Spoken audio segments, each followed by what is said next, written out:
Hadir Hadir Mas. Pak Ya, Raden, Pak Herdian. Hadir. ya mau Pak Raden, Pak Hardian boleh lah. Nanti saya disebut Pak Ogah kalau mau Pak Raden. Boleh mungkin memperkenalkan diri dulu ke teman-teman mahasiswa Widya Tama di sini.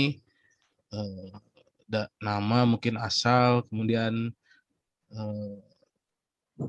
ya gimana kuliah di ITB rasanya gitu ya. Selama ini ya, kemudian nama dengan ini aja lah. Asalnya dari mana? Silakan dari Mas Gugi terlebih dulu. Oke, boleh. Halo teman-teman, nama saya Gugi Wirasugema. Saya asal dari Bandung. Terus sekarang saya sebagai pekerjaan konsultan sambil kuliah. Mungkin Ya, itu yang bisa dikenalin, Herdian. siap. Nah ini juga banyak yang sambil kerja juga di kita juga mahasiswa gitu. Jadi tidak menjadi alasan ya untuk kita tidak semangat untuk belajar gitu ya walaupun bekerja. Jadi tetap jadi tanggung jawab semua. Oke, yang selanjutnya mungkin Mbak Devi ya. Ya baik, perkenalkan semuanya, nama saya Devi Aishi, asalnya dari Bekasi. Itu aja sih, sambil cuman kuliah aja jauh Iya. ini. Mangga. Nuhun Mbak Devi. Untuk selanjutnya Mas Dava mungkin. Ya, salam kenal. Assalamualaikum. Saya Dava Beza. Saya asalnya dari Samarinda, Kalimantan Timur. Di sini saya kuliahnya kebetulan juga ngambil ini kerja serabutan di ekspor gitu ya. Terima kasih. Top ekspor. Oke, Mas Priyo, enggak? Ya, Assalamualaikum warahmatullahi wabarakatuh. Perkenalkan, nama saya Priyo Wibisono. Saya juga sama kayak Dava, asalnya dari Kalimantan Timur, tapi saya dari Balikpapan. Saat ini ya saya juga lagi fokus kuliah saja sih, belum kerja. Ya, makasih Mas. Oke, selanjutnya Mbak Rahmah. Ya, halo semuanya. Perkenalkan, nama saya Rahmah Nur Ajijah, asal dari Purwakarta. Saat ini saya sambil kuliah sambil kerja di konsultan. Terima kasih. Ya, sama-sama Mbak. Kemudian Mas Arif. Halo, perkenalkan semuanya. Nama saya Arif Paulis, asalnya dari Jogja. Udah, mungkin cukup itu aja, Mas Raden. Oh, siap. Mbak Anis. Halo, Assalamualaikum. Perkenalkan semuanya, nama saya Anis Satya Rahayu, asal dari Bengkulu. Ya, itu aja Mas. Ya, Mbak. Silakan Mbak Lid. Perkenalkan, nama saya Lidwina, asal dari Bekasi, sekarang kuliah. Oke, Mbak. Terakhir, Mas Rofi, gitaris.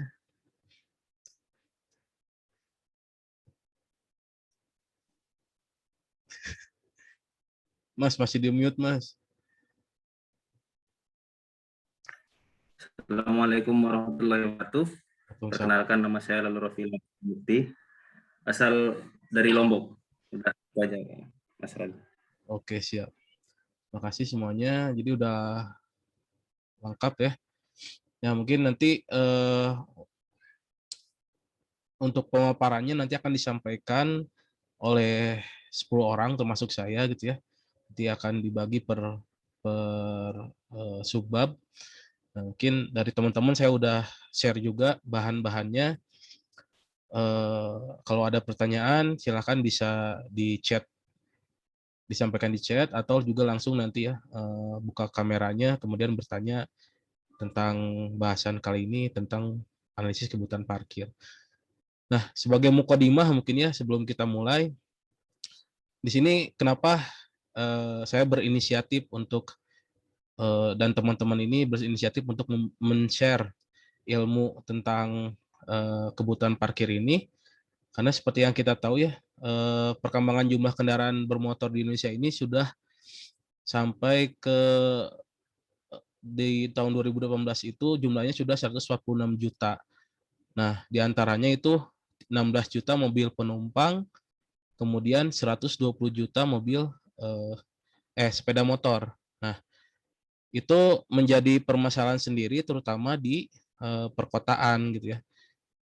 Jika misalkan setiap satu rumah itu 3 orang membawa kendaraan bermotor sendiri, kemudian pergi ke pusat kota.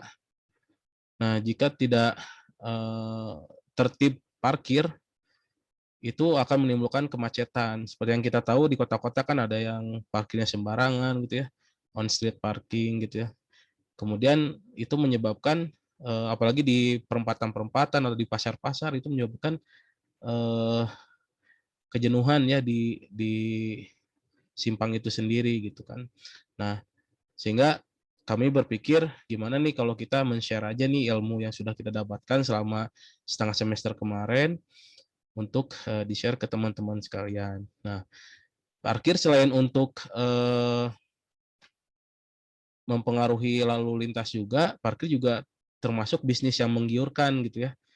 Jadi saya baca di satu artikel, parkir di sebuah pasar itu satu harinya bisa mencapai 3 juta pendapatannya itu dengan tarif flat. Nah, 3 juta kalau misalkan kita tarik rata-rata 3 juta per hari itu satu bulan itu bisa 90 juta ya. Itu untuk tarif flat. Nah, bagaimana jika ditetapkan tarif progresif, artinya tiap jam itu bertambah gitu ya. Nah, itu kan untungnya sudah berapa puluh juta gitu kan, dan itu akan semakin untung lagi kalau misalkan kita punya lahan sendiri gitu kan, tidak membayar sewa dan sebagainya gitu. Artinya parkir ini sangat peluang bisnisnya sangat besar gitu, makanya kenapa menjadi rebutan preman gitu ya kalau untuk parkir liar. Nah, di sesi sharing kali ini kami akan menyampaikan proses mulai dari survei, kemudian dari perhitungan durasi akumulasi parkir sampai ke penentuan tarif, apakah itu flat maupun progresif gitu ya. Nah, jadi saya harap teman-teman di sini setelah membaca dan menyimak penerangan kami itu penasaran gitu ya, jangan jadi banyak bertanya, diskusi bagaimana Akang Teteh supaya kita menentukan tarif parkir itu supaya untung gitu, enggak kesananya kita buka parkir tapi rugi gitu ya. Nah, itu mungkin sedikit pembukaan dari saya. Nah, semoga bisa menyimak sampai akhir dan semoga juga berdiskusinya berjalan dengan menarik gitu ya. Silakan kepada Mas Gugi untuk membuka sesi pemaparannya, silakan. Ya, terima kasih Pak Herdian. Mungkin untuk slide-nya bisa ditampilkan, bentar. Dari Mas Gugi bisa nggak? Coba bentar ya. Oh, dari Mas Dafat ya. Oh, iya. Oke, bismillahirrahmanirrahim.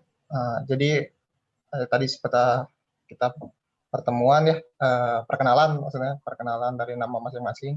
Kita mahasiswa Pascasarjana dari Institut Teknologi Bandung dengan kelompok ahlian rekayasa transportasi. Ini ada dari anggota kelompok kami, ada bersepuluh yang tadi sudah perkenalan. Mungkin kenapa kita ngebahas parkir sih teknik sipil? Ya teknik sipil karena ngebahasnya sifatnya umum. Ya yang tentang halayak orang banyak tuh teknik sipil lakuin, termasuk parkir ini. Pasti kan semua orang pada bingung, kenapa ini kita teknik sipil tapi ngurus parkir? Ya pekerjaan perekayasa di teknik sipil tuh ya banyak, ada struktur, ada geoteknik, kemudian ada rekayasa transportasi, kemudian ada manajemen konstruksi, kemudian ada di bidang keairan. Dan yang kita bahas hari ini adalah ya mungkin yang tadi udah dijelaskan oleh Pak Herdian, yaitu analisa kebutuhan parkir. Slide selanjutnya, Mas Dava. Mungkin apa sih parkir itu sendiri? Sebenarnya parkir itu adalah proses berhentinya sementara dari kendaraan karena proses tahapan dari awal menuju tempat tujuan kita. Nah, itu jadi definisi parkir itu sendiri adalah itu yang tadi seperti dijelaskan oleh Pak Herdian, yaitu adalah parking on-street parking dan off-street parking. Jadi on-street parking itu sebenarnya di bahu jalan, dan secara peraturan dan regulasi itu di bahu jalan tuh boleh dijadikan tempat parkir, tapi dengan memperhatikan rambu juga terutama. Tapi kelemahannya itu karena yang tadi udah jelasin juga, seiring berjalannya waktu, kendaraan pribadi itu makin banyak. Jadi kapasitas di jalan tuh akhirnya di jalan utama tuh akhirnya jenuh, yang tadi sudah dijelaskan. Akhirnya harus ada solusi untuk menyediakan sebuah lahan parkir yang sifatnya off-street parking, yaitu salah satunya dengan ya gedung parkir atau lahan parkir atau lapangan parkir. Jadi dari sana berangkatnya perencanaan parkir ini. Slide selanjutnya, Mas. Nah, dari ruang lingkup kegiatan apa sih yang kita analisis dari parkir ini? Yaitu ada kapasitas parkir. Kapasitas parkir itu di mana adalah jumlah maksimum kendaraan yang dapat parkir pada suatu lahan parkir dalam satu satuan waktu tertentu. Jadi dari kapasitas parkir ini nanti kita akan merencanakan itu berapa sih jumlah maksimumnya. Terus kemudian ada turnover dan okupansi, dan turnover okupansi ini adalah dari tingkat penggunaan dan tingkat pergantiannya. Jadi tingkat pergantian parkir itu perlu kita analisis juga. Akhirnya kan kaitannya nanti sama lahan parkir yang akan kita sediain. Terus dari durasi parkir ini kita bisa tahu berapa lama sih karakteristik parkir ini, karena kan parkir itu sifatnya adalah fasilitas umum dan ya akhirnya perilakunya berbeda-beda. Jadi untuk durasi parkirnya pun akhirnya berbeda-beda. Nah, dari situ nanti kita bisa analisa finansial. Analisa finansial ini tujuannya adalah untuk berapa sih akhirnya biaya yang harus kita keluarkan. Ya kita misalnya sebagai perencana nih, kita ngitung, misalnya kita dapat job atau proyekan dari operator parking, ya mungkin banyak ya operator parking yang teman-teman tahu. Nah, dari situ kita bisa mengeluarkan analisa finansial itu sifatnya apa aja. Pertama, berapa sih bangunan yang harus dibangun, rencana anggaran biayanya, kemudian selain biaya konstruksi, kemudian biaya operasional, kemudian ada biaya maintenance juga. Nah, dari sana dikalkulasiin semua dari kapasitas parkirnya, dari turnover and occupancy-nya, durasi parkir, nanti ketemu biaya-biaya rupiah akhirnya tuh kaitannya dengan analisa ekonomi. Nah, dari analisa ekonomi ini, akhirnya kita bisa menentukan berapa sih tarif yang bisa kita tagihkan kepada pengguna parkir. Yang tadi udah dijelasin sama Pak Herdian, itu ada 2, tarif fix atau tetap, dan kemudian progresif. Jadi akhirnya balik lagi, kalau untuk fix atau tetap ini berapa lama sih kita ingin investasi dan akhirnya balik biaya investasi yang kita keluarin itu. Dari situ akhirnya kita bisa nentuin, misalnya nih durasi waktunya dari tarif tetap tuh butuh waktu misalnya 10 tahun atau 15 tahun. Tapi misalnya kita pengen uang balik tuh di 7 tahun, ya mungkin kita bisa ngasihin tarif progresif, yaitu tarif progresif adalah tambahan nilai dengan seiringnya berjalan waktu. Jadi tarifnya itu terus meningkat. Mungkin dari sini kita bisa tahu akhirnya masalah yang akhirnya kita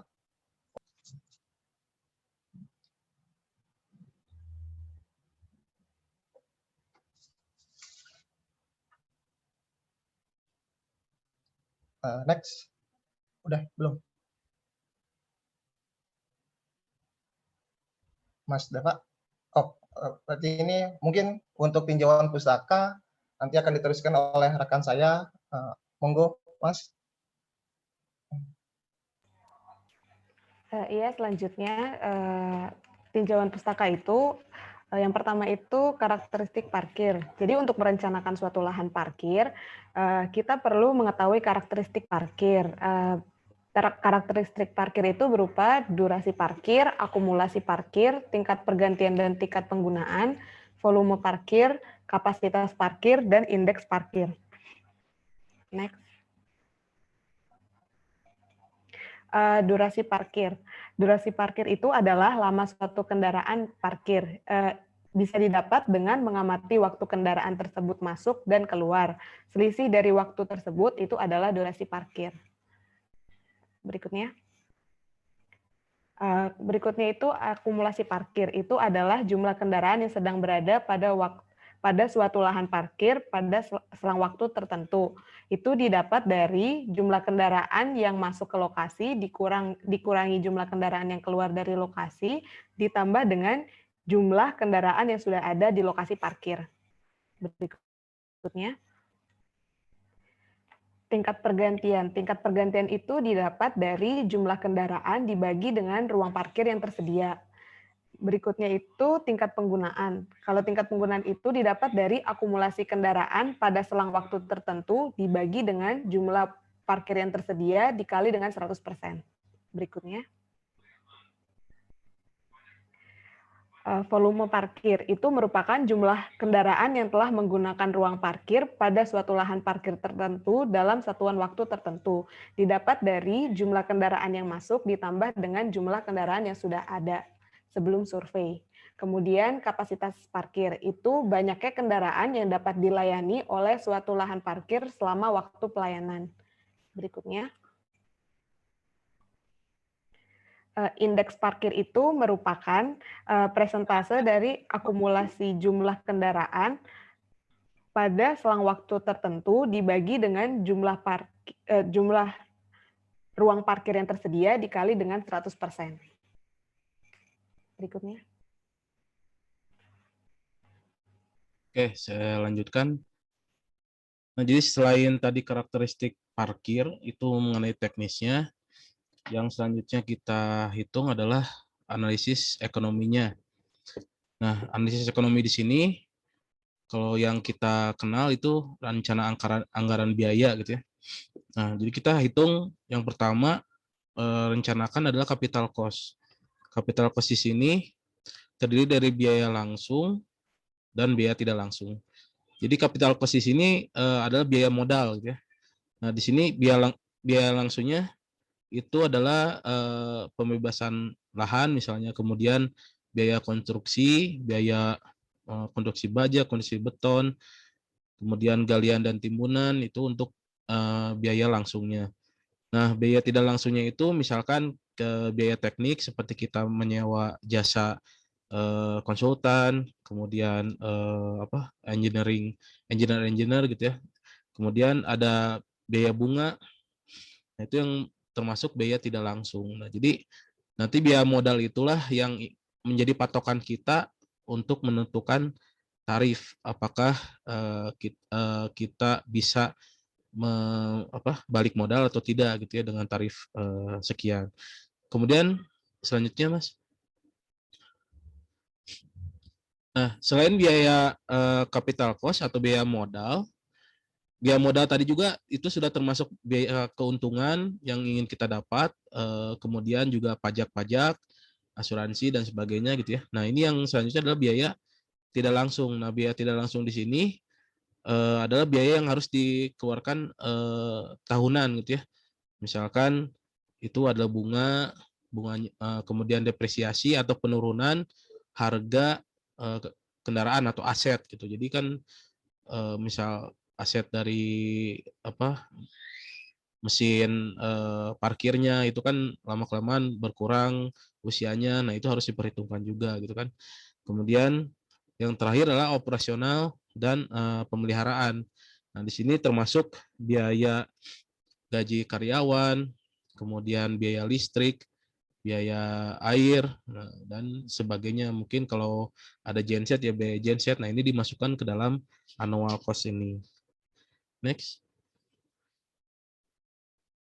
Nah, perhitungan rencana anggaran biaya tadi yang di dalamnya termasuk annual cost dan capital cost tadi, itu perlu kita tahu untuk apa? Untuk menjadi patokan untuk penentuan tarifnya nanti.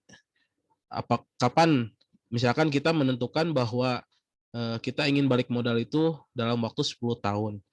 Nah, dalam waktu 10 tahun itu berdasarkan dari biaya konstruksi kita tetapkan tarif parkir berapa. Nah, nanti kita akan hitung apakah benar dalam waktu 10 tahun itu balik modal atau yang kita sebut dengan break even point gitu ya.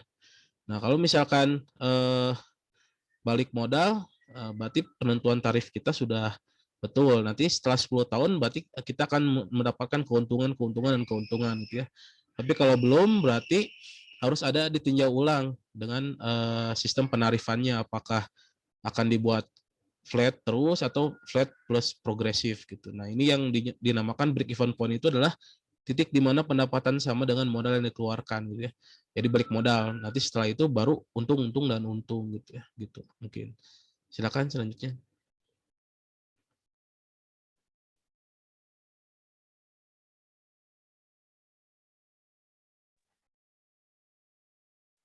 Selanjutnya adalah metode penelitian. Jadi kalau misalnya nanti teman-teman udah ngelakuin tesis, ngelakuin skripsi atau apapun itu, kita wajib ngelakuin metode penelitian. Jadi dari tujuan metode penelitian itu untuk menjabarkan penelitian si penulis itu secara sistematis. Kalau misalnya pada tugas kali ini kan kita menjelaskan tentang perencanaan gedung parkir. Yang pertama, kalau misalnya kita mau merencanakan gedung parkir itu, ya kita pertama mulai penelitian dulu. Terus habis itu yang kedua itu kita menentukan tujuannya untuk apa. Kalau misalnya parkir itu tadi sudah dipaparin juga. Terus yang ketiga itu menentukan batasan masalah. Jadi batasan masalah itu digunakan untuk membatasi suatu masalah gitu, supaya masalah yang kita kita tinjau itu tidak terlalu lebar atau terlalu luas kayak gitu. Selanjutnya kita menentukan studi pustaka. Contohnya kalau misalnya untuk perencanaan pada gedung parkir ini adalah kayak Direktorat Jenderal Perhubungan Darat gitu tahun 1998 tentang perencanaan fasilitas parkir. Ya kayak gitulah pokoknya. Jadi kayak studi pustaka itu apa sih rujukannya kayak gitu. Terus selanjutnya mengumpulkan data. Data yang dikumpulin itu pada kali ini itu datanya jumlah kendaraan keluar dan masuk parkir.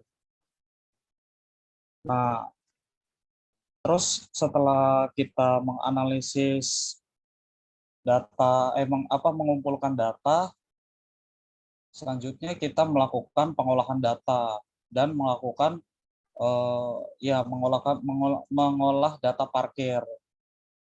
Mengolah data parkir, kalau misalnya data parkir tadi kan sudah dijelaskan, kalau misalnya data parkir itu yang diolah itu karakteristik parkir mulai dari akumulasi, terus durasi, turnover dan lain-lain gitu. Selanjutnya itu kita melakukan analisis tarif parkir. Melakukan analisis tarif parkir tadi juga sudah dipaparin. Terus kalau selanjutnya setelah kita melakukan analisis tarif parkir, kita juga menghitung pendapatan.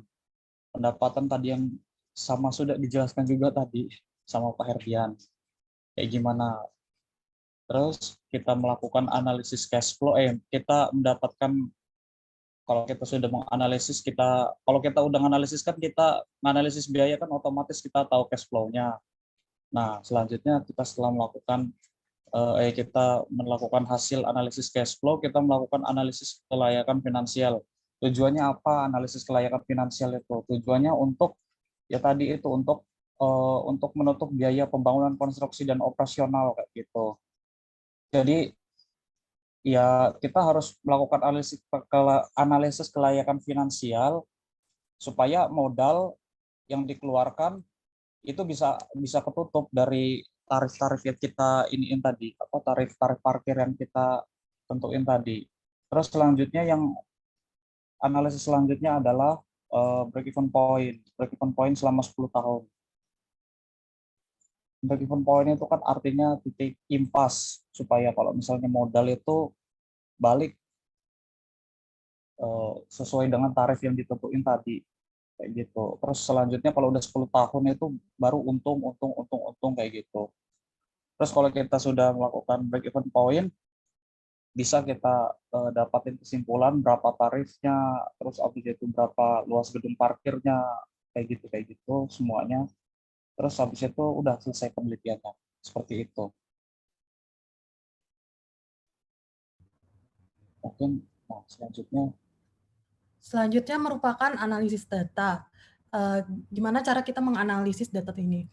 Berikut ini merupakan data yang kita dapatkan, di mana bisa dilihat kita menggunakan tanggal 26 Mei dan 27 Mei.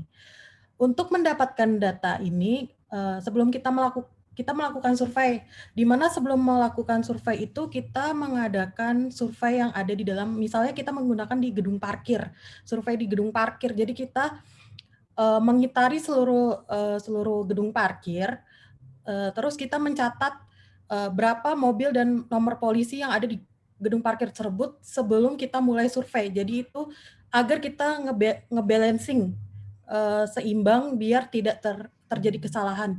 Setelah kita udah mencatat dari sebelum survei itu, kita mulai mensurvei, di mana survei kita itu pertama ada orang yang ada menunggu di pintu masuk dan di pintu keluar, di mana seorang saat di pintu masuk mencatat nomor polisi yang datang, nomor polisi mobil atau motor yang datang, dan tanggal kedatangannya.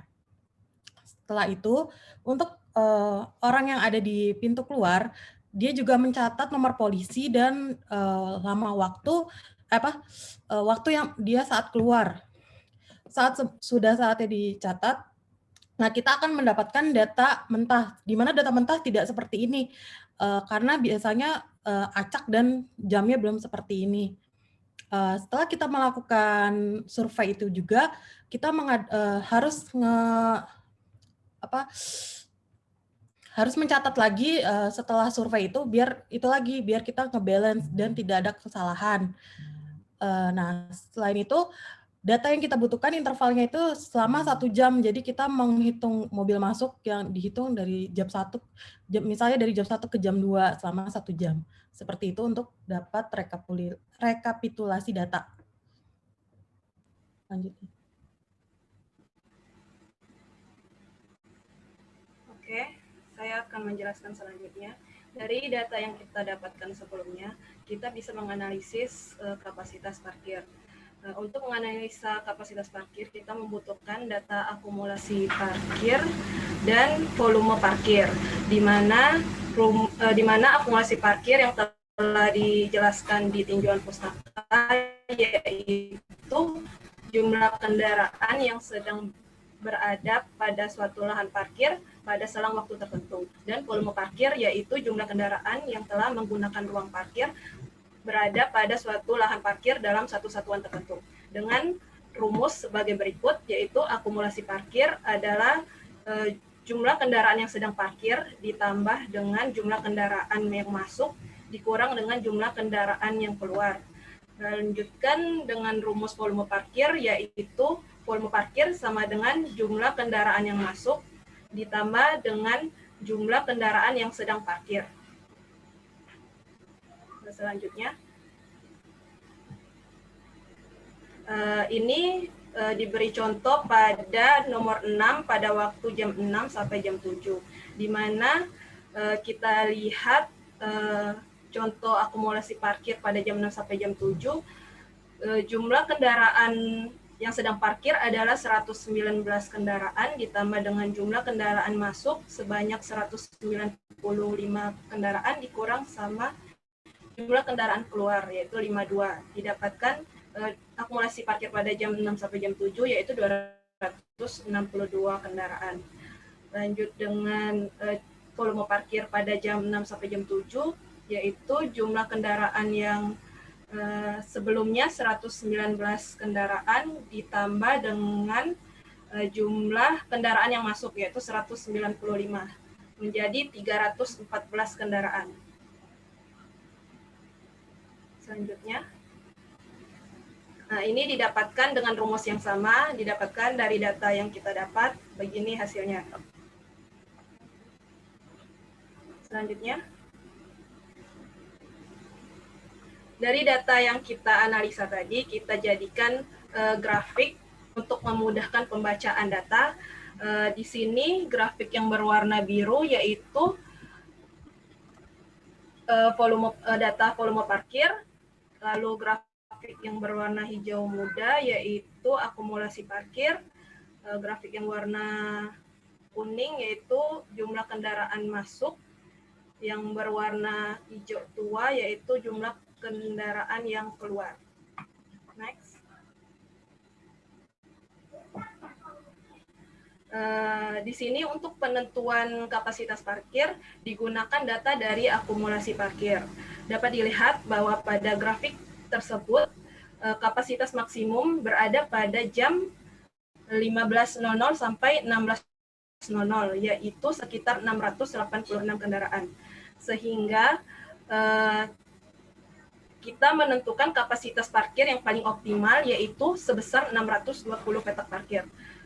Dengan asumsi bahwa hanya kurang dari 2 jam tempat parkir terisi penuh dan pada jam beroperasi lainnya tempat parkir selalu tersedia sehingga dapat mengakomodasi kendaraan agar tidak memarkirkan kendaraan pada pinggir jalan yang dapat menyebabkan kemacetan. Kondisi ini dikatakan relatif cukup efisien dilihat dari kebutuhan ruang parkir yang tersedia. Next. Dilanjutkan dari data kapasitas parkir yang telah kita tentukan, kita dapat memperhitungkan lahan parkir yang akan direncanakan, yaitu luas parkir sama dengan indeks parkir dikali kapasitas parkir dikali dengan luas petak parkir. Di sini indeks parkir kita gunakan 1,7 dan luas petak parkir kita gunakan 4 meter dikali 2,5 meter.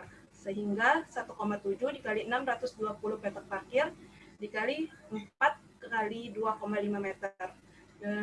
Luas lahan parkir yang kita butuhkan yaitu sebesar 10.540 meter persegi.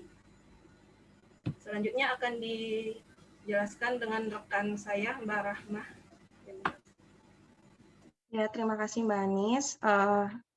Saya di sini akan menjelaskan sedikit mengenai tentang turnover dan occupancy rate. Itu turnover mengenai tingkat pergantian dan tingkat penggunaan.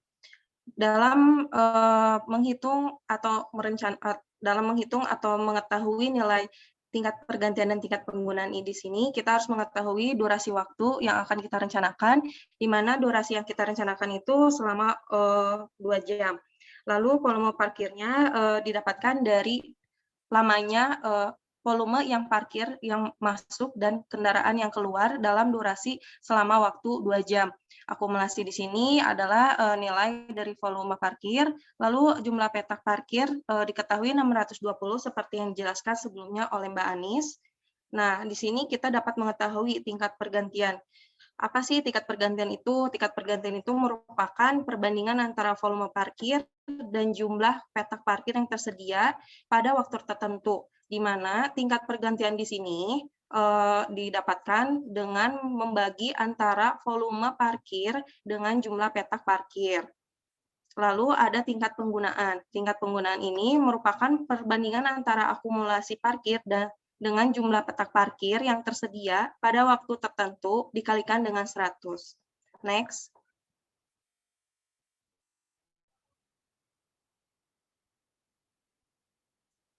Selanjutnya ada durasi parkir. Durasi parkir itu merupakan lama suatu kendaraan yang parkir, di mana dalam mengetahui waktu kendaraan yang masuk dan keluar, itu ada selisih waktu kendaraan. Nah, itu merupakan durasi parkirnya, di mana dalam menentukan durasi parkir, kita menentukan durasi parkir itu yang keluar dan masuk itu selama kurun waktu 1 jam. Setelah itu kita menentukan nilai tengahnya dari si durasi waktu tersebut. Lalu di sini ada jumlah kendaraan, di mana jumlah kendaraan ini diketahui jumlah total kendaraan semua yang dalam kurun waktu 1 jam. Lalu ada persentasenya, di mana jumlah kendaraan ditentukan dalam setiap 1 jam dibagi dengan total, yaitu sebesar 5.504 dikalikan dengan 100. Lalu ada kumulatif persentase. Nah, kumulatif persentase di sini merupakan hasil dari persentase yang sebelumnya telah dihitung. Setelah itu kita dapat mengetahui nilai durasi parkir. Durasi parkir di sini merupakan hasil perkalian dari antara nilai tengah dan jumlah kendaraan. Nah, di pinggir ada rata-rata durasi parkir merupakan jadi hasil kesimpulan akhir kita menghitung durasi parkir, kita mendapat rata-rata durasi parkirnya, di mana rata-rata durasi parkirnya itu didapatkan hasil dari total jumlah durasi parkir dibagi dengan total jumlah kendaraan ditambah dengan nilai tengah yang sudah diketahui kan nilai tengahnya 0,5, maka rata-rata durasi parkirnya sebesar 2,4 menit. Next. Bisa lebih jelas lagi, kita lebih memperjelas dengan hitungan yang sebelumnya, bahwa dibikin grafik itu antara durasi parkir dan kumulatif persentase ada hubungannya, di mana kita ambil salah satu contoh, yaitu selama waktu mulai dari pukul 00 sampai jam 1, itu terdapat kumulatif persentasenya sekitar di sini ya 30, berapa ya? 32,22%. Nah, berarti artinya 32,22% dari jumlah kendaraan yang mempunyai durasi parkir kurang dari 60 menit atau 1 jam. Artinya berarti sisanya dari si kendaraan tersebut parkir di atas 1 jam. Next. Selanjutnya akan dijelaskan oleh Mas Pio. Waktu dan dipersilahkan. Oke, makasih Mbak Rahma. Ya. Selanjutnya adalah analisa finansial ya. Mungkin tadi di awal-awal udah dijelasin oleh Mas Radin ya tentang analisa finansial itu apa aja. Nah, mungkin dari analisa finansial ini mungkin dari teman-teman juga nggak asing lagi ya. Kalau dulu di S1 saya itu juga saya biasa ketemu ini di mata kuliah pengadaan dan kontrak. Nah, kali ini saya akan menjelaskan mengenai analisis finansial, di mana untuk rencana anggaran biaya kami tidak menghitung secara detail sub pekerjaan atau rancangan anggaran biaya dari sebuah gedung parkir, yang biasanya mulai dari low structure hingga upper structure. Akan tetapi di sini kami mengestimasikan secara langsung harga satuan untuk bangunan yang kami gunakan di perencanaan ini, yaitu bangunan beton, di mana per meter perseginya adalah sebesar 7 juta rupiah ya. Nah, maka kami hanya menghitung, di sini kami hanya menghitung atau menambahkan untuk kebutuhan maintenance atau perawatan dan beberapa fasilitas yang terdapat pada gedung parkir. Dan ini sudah disesuaikan dengan jumlah tiap lantainya atau yang kami rencanakan dan sudah disesuaikan dengan kondisi biaya di Kota Bandung. Nah, yang pertama adalah yang kita bisa lihat di layar, itu adalah biaya investasi gedung, di mana biaya investasi gedung ini digunakan untuk mengetahui total investasi dari sebuah gedung parkir yang kita rencanakan. Bisa kita lihat di situ ada luas gedung parkir, yaitu volumenya sebesar 5.019 meter persegi. Di situ ada luas sirkulasi, di mana luas sirkulasi ini 30% dari luas keseluruhan gedung parkir. Ada luas efektif per lantai, kemudian satuan ruang parkir, indeks parkir, jumlah petak parkir yaitu 620 petak, kemudian kebutuhan ruang parkir, dan yang terakhir ada kebutuhan lantai gedung yang kami rencanakan adalah 3 lantai. Kemudian yang selanjutnya adalah biaya pemasangan lift, ya, di mana biaya pemasangan lift ini kami menggunakan 8 kapasitas orang, yaitu sekitar beratnya yaitu sekitar 630 kg, dengan satuan unit ya, sebesar 350 juta. Kemudian di situ jasa pemasangan lift sebesar 20 juta, maka total pemasangan lift sebesar 370 juta. Ya, selanjutnya adalah pemasangan alat parkir. Untuk pemasangan alat parkir atau palang parkir kami menggunakan lamsam atau langsung satu paket gitu ya. Palang parkir itu biayanya adalah sebesar 80 juta. Selanjutnya adalah biaya pekerjaan mechanical electrical, di mana dari pekerjaan mechanical electrical ini kami gunakan pekerjaan panel per lantainya, ya. Kemudian ada pekerjaan kabel feeder dan per lantai, kemudian ada pekerjaan instalasi penerangan. Kemudian ada biaya pekerjaan pemasangan fire alarm ya. Di situ kegunaan fire alarm ini di gedung parkir untuk menghimbau pengguna parkir atau petugas apabila terjadi sebuah kebakaran di gedung parkir tersebut. Pekerjaan yang selanjutnya adalah plumbing atau pipa air. Nah, kegunaan plumbing atau pipa air ini di gedung parkir itu biasanya digunakan untuk sistem pembuangan air ya, baik air bersih maupun air kotor ya. Kemudian ada penangkal petir. Ada biaya pemasangan penangkal petir, di mana kegunaan penangkal petir ini pada gedung parkir yang kita rencanakan ini yaitu untuk melindungi bagian mechanical electrical pada gedung parkir kita agar terhindar dari gitu ya petir gitu. Selanjutnya ada pengadaan APAR atau alat pemadam api ringan. Ya itu ya salah satunya itu sangat perlu APAR itu apabila ada mungkin kebakaran yang terjadi secara tiba-tiba di pengguna parkir. Selanjutnya adalah biaya pengecatan petak parkir. Nah, biaya pengecatan petak parkir ini yaitu biaya yang dikeluarkan untuk membuat petak dari parkir tersebut. Kemudian biaya pengadaan cat petak parkir yang tadi itu ya yang jumlahnya 620 petak parkir. Kemudian ada biaya pengadaan generator 5.000 watt. Nah, ini sewaktu generator ini diadakan di mana sewaktu-waktu apabila listrik padam, maka sistem dari alat parkir tersebut masih bisa digunakan. Selanjutnya adalah biaya pengadaan CCTV. Kenapa di sini tulisannya all in? Ini adalah untuk pengadaan satu paket gitu ya, mulai dari kelengkapan monitor sampai jumlah kamera tiap lantai dari gedung parkir tersebut. Kemudian ada biaya operasional dan pemeliharaan. Di situ ada upah tenaga kerja ya, di mana kami merencanakan 2 orang tiap lantai untuk mungkin bersih-bersih, mungkin pengawasan dalam parkir, dan sebagainya. Nah, di sini kami menggunakan UMP ya, atau upah minimum provinsi dari Jawa Barat. Yang selanjutnya adalah biaya listrik, di mana biaya listrik ini kami mengadopsi dari perencanaan swalayan yang ada di Kota Bandung. Itu kami menggunakan listrik sebesar 82,87 kWh per meter persegi per tahunnya, yaitu sebesar Rp1.644.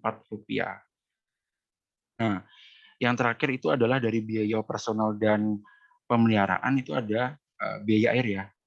Dari volume yang dibutuhkan itu adalah sebesar 60 meter kubik ya, di mana kebutuhan air tersebut dibagi menjadi 3 lantai gedung parkir. Maka setiap lantai diberikan 20 meter kubik atau sekitar 20 liter pada setiap lantainya. Kayak gitu. Kemudian setelah kita menganalisa dari analisa finansial, maka dijumlahkan total investasi gedung parkir. Kemudian ditambahkan keuntungan di modal awal sebesar 25%, seperti yang dijelaskan oleh Mas Herdian tadi ya, dan pajak sebesar 10%. Maka total biaya investasi dari rencana anggaran biaya gedung parkir yang kami rencanakan yaitu sebesar Rp146.707.316.099. Itu ya. Mungkin sudah dijelaskan, bisa lanjutkan.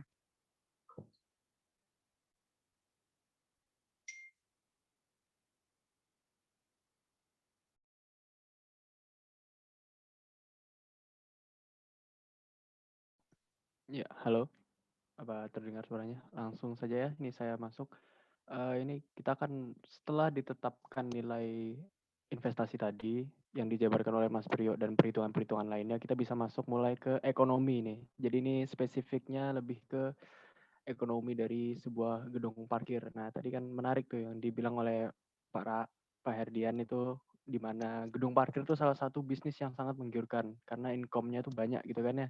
Tidak terlihat kita yang sebagai pengguna jasa dari gedung parkir itu mengeluarkan duit 2.000 cepet, itu kecil-kecil gitu kan tidak terasa. Tapi kalau diakumulasikan dalam sehari, itu income-nya besarnya luar biasa gitu ya. Nah, untuk memulai perhitungan income tadi kan pertama kita sudah hitung kapasitas, volume untuk mendesain existing gedung kita gimana, kemudian nilai investasinya berapa. Nah, ini luas gedung parkir yang kita harus hitungkan dulu. Nah, ini untuk luas gedung parkir yang tadi dijabarkan oleh Mas Priyo itu luas efektif per lantainya dibagi 0,7 gitu. 0,7 ini in faktor. Jadi luas efektif parkir kita ada 3.513 dibagi 0,7. Jadi luas gedung parkir kita ada sebesar 5.019 meter persegi. Ya, langsung di sini kita akan hitung skenario dulu di mana ekonomi kita itu akan ditetapkan oleh kondisi tarif tetap. Jadi kalau tarif tetap itu biasa rekan-rekan mungkin kalau ke parkiran yang di pinggir jalan mungkin ini lebih banyak terjadi di di on street yang di pinggir jalan. Itu di mana kalau tarif tetap jadi misal kita datang gitu ya, bayar cuma sekali 2.000 atau harus datang cuma sekali bayar 1.000 udah. Nah, di sini tarif tetapnya kita tentukan ini adalah kalau bisa rekan-rekan lihat di poin nomor 2 tarif tetap sebesar 7.000. Kenapa 7.000? Kenapa enggak 10.000? Kenapa enggak 18.000? Nah, itu nanti kita bahas. Di sini kita targetkan dulu. Jadi kita mau target berapa tahun? Kita mau balik modal. Jadi kalau ekonomi itu ya, kita bermulai bisnis di awal kita pasti keluar banyak duit kan. Pasti negatif. Cash flow kita pasti negatif. Nah, break even point tadi yang dijabarkan oleh Pak Herdi itu di mana break even point itu di mana cash flow kita itu exactly nol, exactly zero. Jadi nggak lagi negatif. Jadi kita tidak ada lagi sisa pengeluaran duit yang terbakar. Jadi pure murni titik balik di mana kita setelah saat itu break even point kita akan mendapatkan income positif. Nah, jumlah kendaraan kita tadi di perhitungan kita itu didapat 5.504 kendaraan dengan revenue per harinya kalau dengan kondisi 7.000 rupiah ini itu didapat 39 juta gitu dengan tingkat inflasi itu 6%. Nah, di mana kita bisa tahu kok bisa dapat sih 39 juta dengan harga 7.000 per jamnya? Apakah ini magic gitu? Enggak. Jadi ada hitungannya. Nah, ini sebelum kita mulai ke hitungan nih dilihat dulu nih. Ini adalah gambaran secara luas itu gimana cara menghitung cash flow. Jadi pertama kita bisa lihat percent value dulu. Nah, percent value tadi di awal kan sudah saya bilang tuh 6%. Rate-nya itu inflasi kita 6%. Jadi ini nilai inflasi pasti akan mempengaruhi terhadap income kita dari revenue gitu ya. Investasi, total biaya investasi tadi sudah dijabarkan oleh Kang Priyo itu sebesar 146 juta dengan biaya operasionalnya sekian. Nah, bagaimana kita menghitung ini? Ini kan terlalu convoluted, terlalu besar gitu, terlalu banyak angka, pusing gitu ngeliatnya. Nah, kita breakdown satu-satu. Oke. Pertama, percent value. Nah, percent value itu pada tahun ke-0. Ini contoh ya, tahun ke-0 itu menghitungnya begini. Percent value tahun ke-0 berarti I pada nilai tahun pada pertama dibagi dengan 1 ditambah tingkat inflasi dipangkatkan tahun ke I. Jadi contoh tahun ke-0 misal, tahun pertama. Berarti percent value tahun ke-0 itu adalah 1. Karena kita mulai itu pasti kondisi ekonomi pasti selalu exactly tepat 1 gitu. Dibagi dengan 1 ditambah tingkat inflasi 6%, berarti 0,06 dikalikan dipangkatkan tahun ke I. Tahun ke I tadi kita contoh perhitungan tahun ke-0 berarti tahunnya ke-0. Berarti 0, berarti 1 gitu ya. Nah, biaya operasional dan maintenance. Nah, biaya operasional dan maintenance itu adalah biaya operasional dan pemeliharaan. Menghitungnya biaya operasional dan pemeliharaan kita kumulasikan dalam 1 tahun gitu dibagi dengan persen value tahun KI. Jadi contoh nih, pada tahun ke-0 kan kita belum mulai kan tahun ke-0. Nggak ada itu namanya operasional dan pemeliharaan. Nah, pada masuk di tahun pertama kita baru bekerja. Soalnya di tahun ke-0 0 gitu. 0 gitu men, nggak ada ngapa-ngapain kan. Nah, mulainya di tahun pertama. Tahun pertama tadi dihitung didapatkan sebesar 2 M. Operasionalnya itu kalau kita lihat contoh menghitungnya gini, contoh kita pakai tahun pertama ya datanya ya. Contoh perhitungan berarti 2 M dibagi dengan persen value berarti 2 M dibagi persen value tahun ke I. Tahun pertama sebesar 0,9434 gitu. Nah, itu didapatnya segitu biaya operasionalnya. Terus lanjut kita akan bahas total cost. Total cost itu adalah biaya investasi ditambah biaya operasional dan maintenance. Jadi total cost-nya contoh kalau pada tahun itu ke-1 itu tinggal ditambah aja total cost biaya investasi kita. Biaya investasi yang 146 itu di kolom ke-3 ditambah dengan biaya operasional maintenance di baris yang tahun yang akan kita gunakan perhitungannya gitu. Nah, untuk total revenue, total income pemasukan kita itu revenue-nya ini kan 1 hari ya. Kalau kita hitung biasa revenue per hari itu karena 1 tahun kita menghitung 1 tahun akumulasi berarti dikalikan 365 karena 1 tahun 365 hari dibagi dengan persen value I. Kenapa selalu dibagi dengan persen value I sih? Ini maksudnya persen value ini apa sih? Nah, jadi persen value tadi itu adalah inflasi tadi. Jadi harga itu kita tidak bisa nilai duit ya, apalagi duit yang tidak di backing oleh gold standard gitu, itu bukan harus, hukumnya pasti akan terjadi inflasi atau penurunan harga gitu. Nah, makanya kan di tiap tahunnya kita asumsikan akan terjadi inflasi, makanya dibagi dengan persen value I, persen value-nya itu. Contoh total revenue, berarti revenue yang nomor 1 itu didapat dari revenue per harinya dikali 365 dibagi oleh 0,9394 itu dari persen value di tahun pertama. Kemudian keuntungan. Nah, kita di sebuah negara semua itu ada kena pajak ya. Jadi yang penjahat-penjahat itu yang paling banyak kena itu kasus tuh pasti yang pengelak-pengelak pajak dan juga korup gitu kan. Nah, karena itulah pasti pemerintah akan memberikan pajak. Jadi kalau di sini perhitungannya kita asumsikan keuntungan pemerintah pendapatan gitu ya.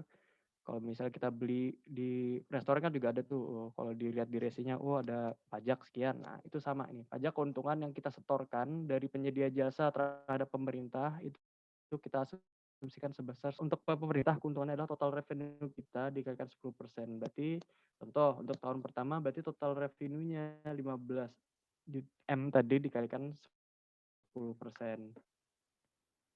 Maka dapat untuk keuntungan pemerintahnya sekian, sebesar sekian gitu ya. Lanjut, ini adalah perhitungan net revenue. Jadi untuk perhitungan net revenue, total revenue dikurangi keuntungan pemerintah. Jadi net revenue itu adalah pemasukan itu masih total revenue aja, belum dikurangi oleh keuntungan pemerintah. Jadi kita harus isikan duit kita tadi untuk masuk ke pajak. Nah, makanya total revenue, net revenue atau net income bersih itu adalah total revenue dikurangi keuntungan pemerintah. Cash flow kita di sini adalah net revenue dikurangi total cost gitu. Nah, satu terakhir itu adalah kita untuk menghitung ini yang pokok utama dari break even point-nya yaitu cumulative cash flow kita. Nah, cash flow kita itu di awal tuh pasti negatif karena perhitungan cash flow adalah cumulative cash flow ditambah cumulative cash flow di tahun N-1 ditambah cash flow N. Nah, di N-1 contoh kita pasti mulai di tahun pertama ya. Berarti cash flow di tahun N-1 berarti cash flow di tahun ke-0. Di tahun ke-0 cash flow kita berarti negatif. Kenapa negatif? Karena cash flow kita itu duit kita pasti keluar biaya investasi. Makanya negatif 146 M. Nah, lanjut kita masuk ke tahun pertama. Itu didapatnya adalah cumulative cash flow N-1, berarti di tahun ke-0 ditambah cash flow tahun ke-N. Tahun ke-N sudah ada income sebesar 13M. Nah, begitu menghitungnya. Itu dilakukan perhitungan terus sampai didapat hasilnya itu adalah 0. Nah, 0 ini exactly 10 tahun karena kita targetnya adalah 10 tahun. Nah, di sini yang mempengaruhi nilai ini tadi adalah nilai tarif tetap gitu ya. Mungkin ada rekan-rekan yang bertanya, kenapa sih harus tarif tetap? Kenapa nggak gedungnya aja digedein atau dikecilin biar operasional lebih kecil gitu ya. Nah, itu sebenarnya tidak ada patokan yang pasti. Jadi itu semua bebas kepada rekan-rekan untuk mendesain. Nah, di sini kasusnya adalah kita ingin menggunakan tarif tetap saja sebagai variabel bebasnya. Variabel kontrolnya itu adalah ya, jadi variabel kontrol itu yang tidak yang ini ya diakibatkan akan berubah akibat variabel bebasnya. Jadi kontrolnya itu adalah cash flow kita terhadap ini investasi yang tadi sudah dijabarkan oleh Mas Priyo. Nah, itu tadi untuk yang kondisi tarif tetap saja. Nah, kalau kita ke mall, misalnya contoh lagi studi case, kalau di mall tuh pasti sejam pertama bayar sekian. Nah, tapi kalau rekan-rekan keluar sebelum 1 jam, harganya segitu bayarnya. Tapi kalau rekan-rekan keluarnya lebih dari 2 jam, apalagi nonton bioskop mungkin ada 3 jam, date-nya lama gitu kan, itu pasti ada tambahan gitu. Biayanya tuh bertumpuk, nggak cuma sekali bayar. Jadi agak besar gitu yang keluar sebentar dibanding keluar lama. Keluar gedung parkir ya maksudnya. Ya, jadi ini contoh kondisi case lagi ini kita melakukan trial and error. Harga yang kita tetapkan di sini Rp5.000 per jam untuk satu tarif tetap dan 2.000 untuk per jam selanjutnya itu adalah trial error.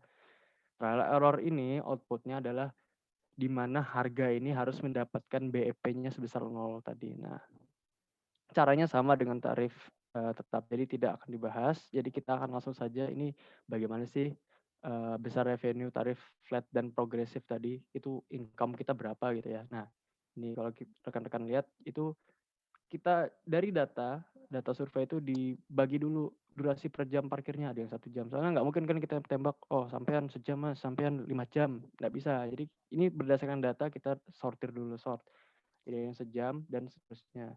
Jumlah kendaraannya berdasarkan dari kita survei yang tadi dijabarkan oleh Mbak Devi. Tarif tetap. Nah, ini tarif tetapnya dari yang 5.000 itu. Jadi tinggal kita kalikan itu. 5.000 kalikan 1.800 kendaraan. Jadi tarif tetapnya sekian. Tarif progresifnya itu kalau cuma 1 jam kan berarti nggak kena tarif progresif, berarti nggak ada. Berarti revenue-nya cuma tarif tetap. Nah, untuk yang di 1 jam dan 2 jam durasi parkirnya, lebih dari sejam maksudnya ya, lebih dari sejam kurang dari 2 jam. Ini contoh. Berarti menghitungnya tarif tetap tadi yang 5.000 dikalikan 1.900 jumlah kendaraan yang parkir di atas sejam tapi kurang dari 2 jam. Berarti tetap kena kan, tarif tetapnya kena, tarif progresif per jamnya kena. Nah, itu berarti pertama kita hitung dulu tarif tetapnya. Berarti 1.900 kendaraan tadi kita kalikan 5.000 dapat sekian harganya. Lalu tarif progresif sebesar 2.654 itu kita kalikan lagi dengan 1.934 kendaraan tersebut. Nah, revenue-nya itu ditotalin berarti 10.263, 10 juta tadi ditambahkan 5.131, maka total revenue untuk 1 jam lebih dari sejam tapi kurang dari 2 jam sebesar 15 juta. Nah, itu ditotalin tuh, dijumlahin semua total, didapat total income kita sebesar untuk per hari ini ya. Ini untuk kondisi cash 1 hari aja itu sebesar 39 juta. Nah, kebayangkan dalam 1 hari aja itu income kita tuh 39 juta. Makanya tadi Pak Herdian bilang bisnis parkir itu adalah salah satu bisnis menggiurkan yang tak pernah dipikirkan oleh warga gitu. Nah, ini contoh perhitungan skenario progresif. Jadi untuk contoh perhitungan skenario progresifnya tadi sudah saya ceritakan. Jadi besar revenue yang kurang dari 1 itu 1.800 kendaraan. Berarti tinggal dikalikan aja 5.000 kalikan 1.800.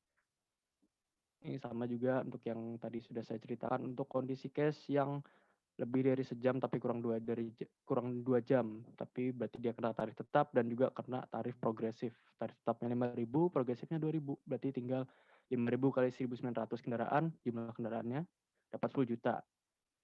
Tambah lagi 5.000 kalikan 2.600 kalikan 1.934 dapatnya 5 juta. Nah, itu berarti tinggal ditotalin aja progresif berapa, kumulatif dengan tetap. Jadi dapat 15 juta per hari untuk kondisi yang ada progresifnya itu untuk cuma 1 dan 2 jam. Itu masih banyak, ada yang parkir 2 jam, ada yang parkir 4 jam gitu ya. Itu ditambahin. Ya, bisa langsung kita ke kesimpulan. Selesai sudah.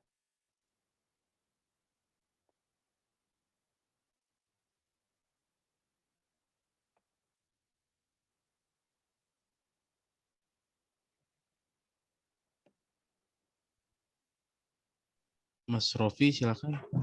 Oke, akhirnya kita sudah sampai ke kesimpulan. Jadi bisa dilihat di sini ya, teman, kapasitas parkir yang dibutuhkan itu 620 petak dan luas lahan yang dibutuhkan tuh 10.542 40 meter persegi. Nah, turnover dan okupansinya, jadi dia berganti. Turnovernya itu sebanyak 8,88, okupansinya itu terjadi pada pukul jam 1 sampai jam 3 dan okupansinya sebesar 99,68%. Nah, di sini durasi parkirnya rata-rata mereka parkir di sini 2,4 jam. Next, Mas.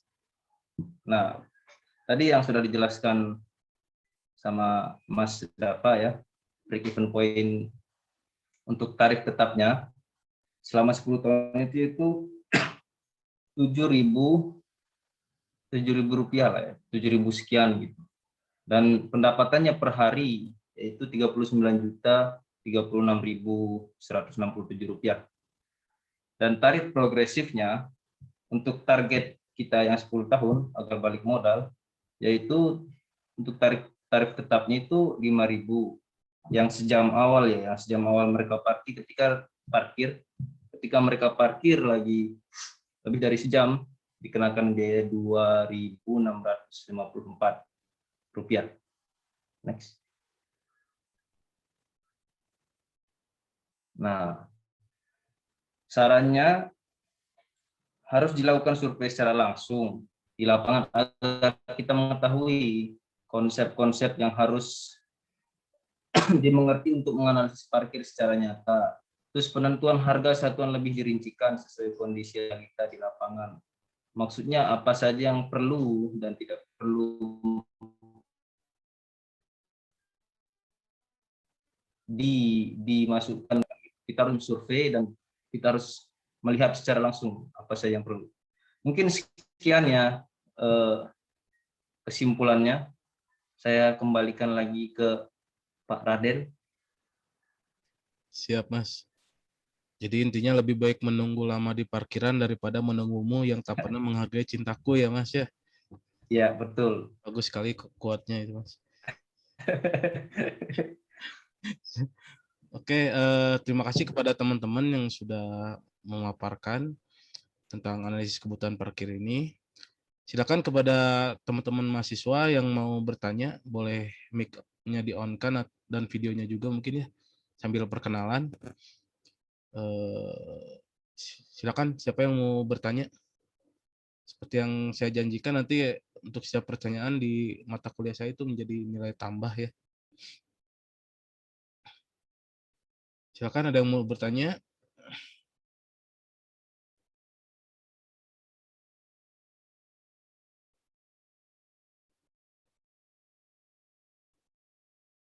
Dari semester 2 ada yang mau tanya?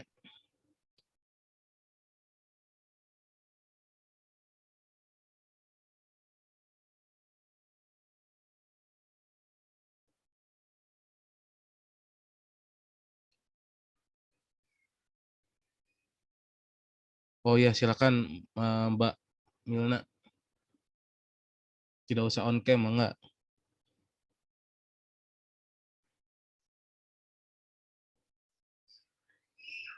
Audionya di on kan bisa, Mbak Milna?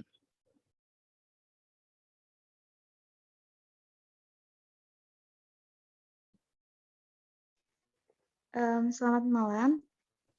Mohon maaf sebelumnya saya tidak bisa on cam. Saya izin bertanya.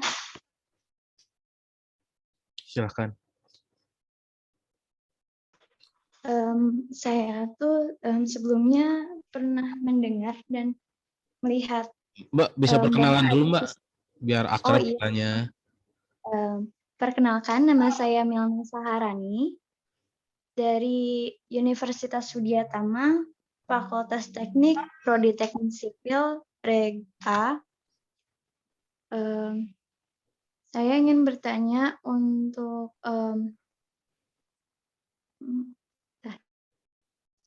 Saya pernah tahu bahwa ada sistem parkir yang tidak biasa seperti layaknya di Jepang maupun di Dubai kalau tidak salah. Saya pernah mendengar bahwa ada sistem parkir yang menggunakan bantuan dengan robotik dengan cara mobilnya itu di rolling agar menghemat tempat. Apakah itu efisien jika digunakan di Indonesia?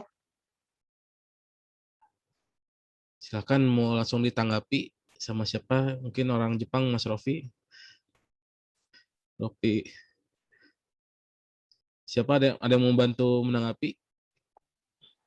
Ya, Mas saya Dava? Boleh. Ya, jadi saya Dava ya, izin jawab. Jadi kalau kondisi di Indonesia itu kayak contoh di Jepang tuh kan yang kayak revolver yang rotating tuh ya. Kalau mobil masuk, pencet tombol, muter. Jadi kayak vending machine gitu kan, mutar dia. Nah, itu yang benefit yang didapat dari mesin revolver parkir itu adalah space. Jadi space-nya tidak makan banyak besar space, jadi bisa ditumpuk gitu. Nah, ini kita harus tahu dulu masalahnya kenapa misal contoh di Jepang atau di Cina mengeluarkan metode seperti itu, dan kenapa contoh di negara-negara dunia pertama kayak di barat ya, contoh semisal di Amerika gitu, kayak semisal di Washington atau di Baltimore itu, kenapa Baltimore Amerika gitu ya, kenapa kok malah mereka jumlah ini parkirnya malah yang gede, yang kotak-kotak gitu, yang malah kayak kita yang di parkiran tempat lapang gitu, nggak pakai yang mesin gitu. Nah, itu ada alasannya. Jadi alasan pertama adalah dari topografi dan juga karakteristik lahan sekitar di Jepang, dan di China juga ada itu. Dia underground kalau Cina. Kalau Jepang kan revolving, kalau China dia parkirnya mesin juga tapi di store-nya underground. Nah, itu karena Jepang dan China itu ini kondisi topografinya ada yang ini ya fluktuatif, ada yang naik, ada yang turun, ada yang rata, ada yang dataran rendah karena besar itu kalau di China. Kalau di Jepang itu kepulauan, jadi dia ini rawan oleh gempa. Kalau dia bikin struktur yang besar, walaupun sudah dikasih damping gempa gitu ya, nanti ada, kalau rekan-rekan sudah belajar struktur statis tertentu dan juga sudah belajar ini mekanika bahan, itu kalau gempa kan ini ada ini namanya flex gitu kan. Nah, itu kalau bikin struktur yang besar dan tinggi untuk di Jepang itu, walaupun sudah dikasih damping itu terlalu membuang-buang duit untuk kendaraan gedung parkir. Nah, makanya dibuat gedung mesin yang revolver untuk parkir gitu. Selainnya karena itu juga karena sempit, gedung-gedungnya kan banyak gitu. Nah, kalau di Indonesia kalau dibuat tentu karena kalau di kondisi case-nya kalau kita bangun gitu ya, seperti kayak di Jepang, pastilah kalau ada yang namanya keunggulan tuh pasti pasti akan membantu dan juga efektif. Namun harus dicek dulu di Indonesia. Di Indonesia ini kita seperti kayak di Jepang juga, archipelago gitu ya, kepulauan banyak, luas gitu kan, menyebar. Lalu kita juga ada yang kena di ring of fire gitu, sama kayak Jepang juga. Kondisinya bergempa gitu. Sering gempa tahunan ada yang kena gitu kan. Nah, tapi ada juga di Indonesia ini kita ini infrastruktur kita belum merata gitu. Kita masih mencoba pemekaran infrastruktur gitu kan. Tidak semua pulau, contoh di Pulau Kalimantan itu kereta tidak ada. Nah, jadi tidak semuanya sama, dan tentu juga di pulau-pulauan juga beda-beda, mempunyai kondisi karakteristik masing-masing. Nah, kalau kita terapkan seperti yang menggunakan parkir mesin tadi, efektif iya, tapi efektifnya itu akan mengalahkan kekurangannya. Kekurangannya akan mengalahkan keefektivitas dari mesin parkir tadi. Kenapa? Satu, pengguna kita itu mayoritas kendaraan bermotor roda 2, bukan roda 4. Nah, untuk parkiran yang kalau di China ada tuh mesin juga, tapi dia untuk kendaraan parkir sepeda, bukan untuk kendaraan roda 2. Jadi roda 2 itu dia lebih pajaknya itu dibesarkan karena target dari pemerintah RRC itu adalah warganya menggunakan transportasi massal gitu. Nah, jadi kalau di kita warga itu kondisi karakteristik warga nih ya, dari demografi warga itu, kita aja kalau kita lihat di jalan-jalan ada gedung parkir nih, Tapi kalau yang jualan ada di depan gedung parkir, kita pasti parkir di mana? Di depan orang yang jualan tersebut. Jadi nggak di gedung parkirnya. Makanya banyak orang parking on street, padahal itu bukan tempat space untuk parking on street. Nah, gitu. Jadi efektivitasnya ada, tapi harus dilihat dulu terhadap ini karakteristiknya dari Indonesia itu sendiri gitu. Itu kalau dari saya ya. Terima kasih. Oke, menarik sekali Mas Dava. Jadi itu Mbak Milna ya. Jadi mungkin itu bisa jadi kajian Mbak Milna nanti ya kalau tugas akhir efektivitas gedung otomatis di parkir di Indonesia gitu ya. Bisa jadi dipikirkan pun nanti bagaimana perhitungan efisiensinya. Enggak, selanjutnya mungkin. Oke, makasih Mbak Milna. Saya catat ya. Selanjutnya mungkin dari Pak Diki ya ada pertanyaan.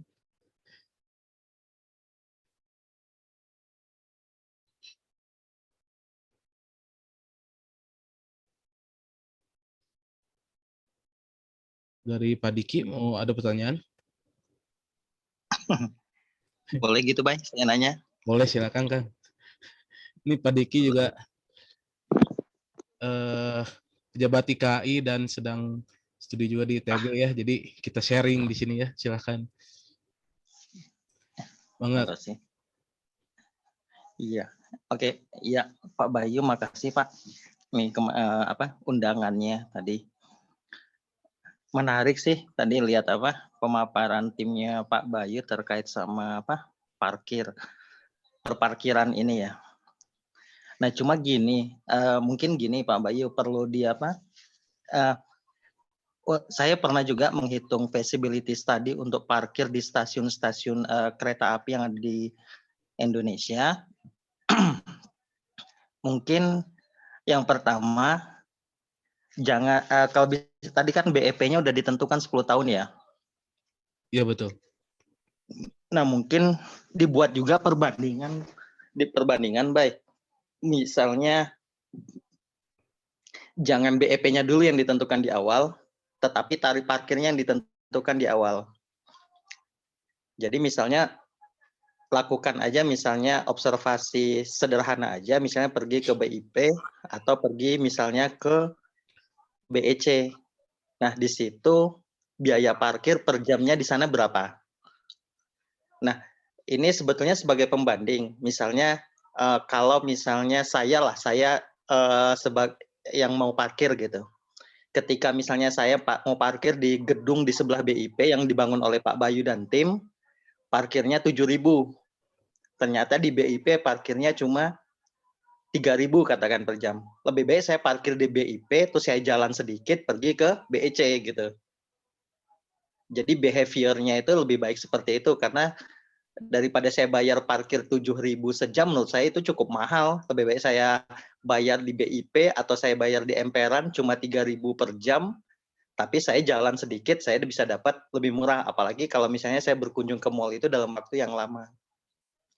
Mungkin kalau bisa ada perbandingan, tetapkan dulu biayanya di awal, nanti baru ditentukan, oh ternyata kalau dengan biaya segini BEP-nya akan balik modal segini.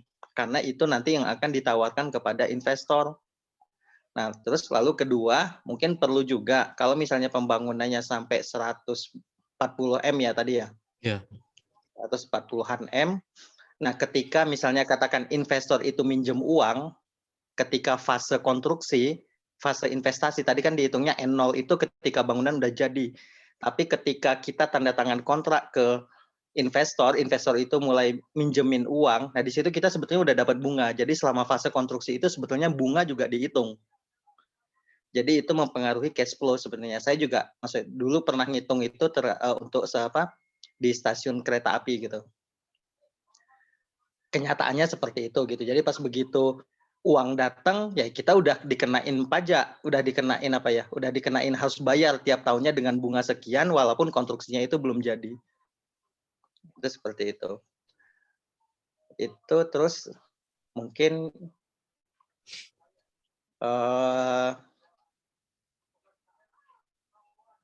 mungkin perlu juga perbandingan Pak Bayu. Iya, siap. Misalnya tadi Pak Bayu mengatakan bahwa perparkiran ini bisnis yang menggiurkan. Dengan dana 140 sekian M dalam 10 tahun saya putarkan uang saya, lalu dibandingkan kalau saya punya uang sekitar 140 M, saya taruh di deposito, saya bisa dapat per bulan berapa dengan dibandingkan dengan bisnis perparkiran ini. Contoh aja sederhana lah, hitung-hitungan deposito itu katakanlah 7-8% per tahun dibagi 12 dikali 0,8-nya, 20%-nya itu adalah pajaknya. Nah, itu nanti dibandingkan. Jadi ketika ibaratnya contohnya gitu, Bay. Ketika Bayu misalnya tim Bayu ini menawarkan kepada investor, investor akan tanya, "Oke, kalau saya depositokan uang ini saya per bulan dapat segini, tapi kalau saya taruh di bisnis parkir saya dapat sekian. Nah, keuntungan buat saya apa?" Nah, itu maksudnya realita perparkiran itu sebetulnya seperti itu sih. Siap. Makanya kalau kita di stasiun itu memang parkir di stasiun itu cukup mahal. Tapi kita memanfaatkan lokasi yang strategis. Gitu. Nah, terus kita punya sistem parkir flat. Jadi kalau penumpang mau pergi ke kota, misalnya mau pergi kemana, dia naik kereta, dia bayar flat selama 1 hari sekian itu, dan bahkan nanti ada mekanisme juga yang dia kalau dia member, dia dapat potongan sekian. Nah, itu biasanya kita hitung dalam skema-skema bisnisnya. Siap. Gitu sih, Bay. Tapi overall yang apa yang ditampilkan ini udah bagus sih, bagus banget sih. Mungkin Siap. itu aja sih, Mas Bayu. Yuk, Baik. makasih. Baik, Kang Diki, terima kasih banyak masukannya. Ini memang kalau udah bisnis oriented juga kita banyak pertimbangan ya. Jadi teman-teman juga nanti bisa kita diskusikan lagi seperti apa gitu ya, masukan-masukan dari Kang Diki ini sangat baik. Jadi memang ya di awal kita membatasi lingkup di BEP 10 tahun, Kang. Jadi kemudian untuk tarif itu ya tadi kita menentukan di akhir gitu ya, karena kita mendapat lingkupnya itu seperti itu gitu. Tapi untuk selanjutnya untuk pengetahuan kita juga nanti kita bisa cobalah untuk seperti yang tadi Kang Diki paparkan bahwa kalau di perkotaan kan pasti banyak sekali tempat-tempat perparkiran itu gitu ya. Jadi persaingan juga gitu kan. Nanti jangan sampai apa yang kita kaji ini ternyata lebih mahal dari yang sudah ada. Jadi sepi nantinya gitu ya. Walaupun mungkin tidak akan sepi, cuman kalah bersaing gitu kan. Nah, kemudian yang tadi mengenai menarik juga tadi bisnis perparkiran dibandingkan dengan deposito, betul. Yang apa sih yang membuat kita menarik perhatian investor gitu ya untuk menanamkan investasinya di parkiran ini. Jadi itu menjadi suatu pertimbangan juga. Dan juga mungkin pajak-pajak yang tadi kalau teman-teman bisa cek juga, mungkin ada yang belum masuk di hitungan RLB kita cek lagi gitu ya. Nah, mungkin dari yang lain ada tanggapan mengenai masukan dari Kang Diki ini? Mas Gugi, ada nggak? Ya, mungkin parkir ini bisa menguntungkan dengan konteks pertama lahannya emang disediakan, kita nggak beli lahan kan.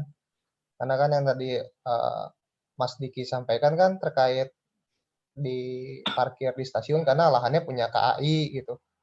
Terus atau misalnya bisnis yang lain di tempat lain gitu, ya menguntungkan kalau misalnya kita nggak beli lahan. Intinya di sana mungkin ya untuk parkir ini, karena mungkin yang kita janjiin kan lahan biasanya punya pemerintah daerah atau pemerintah, jadi kan kita ngebangun menawarkan untuk gedungnya saja. Mungkin itu tambahannya, Pak Herdian. Baik, dari teman-teman yang lain ada yang mau menambahkan atau sudah cukup? Ini menarik sebenarnya, tugas besar ini bisa jadi satu skripsi sendiri gitu ya. Jadi kalau teman-teman di Widya Tama ini tertarik, ini bisa langsung